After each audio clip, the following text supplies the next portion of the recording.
Thank you, Bob. May I now call upon Brett Holst, the Vice President of Nike, to come and give his brief remarks before we continue.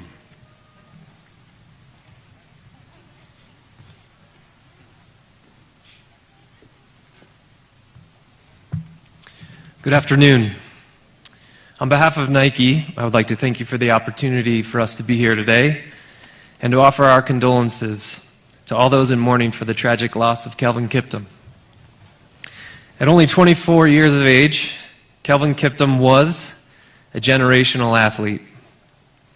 In our short time together, Kelvin became an immediate and impactful member of the Nike family, bettering the sport and our Nike brand forever.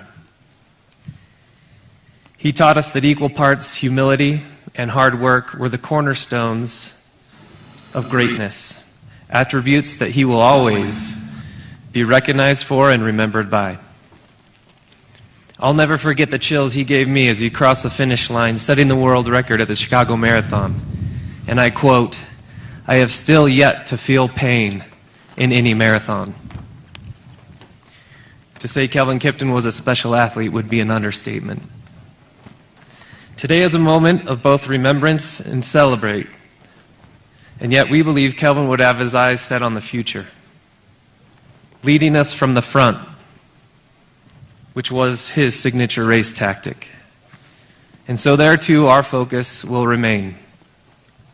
Nike will continue to support what we know mattered most to Kelvin, to his family, to the sport of running, to the community that is here today, and to the future generations of athletes who Kelvin's legacy will inspire every day.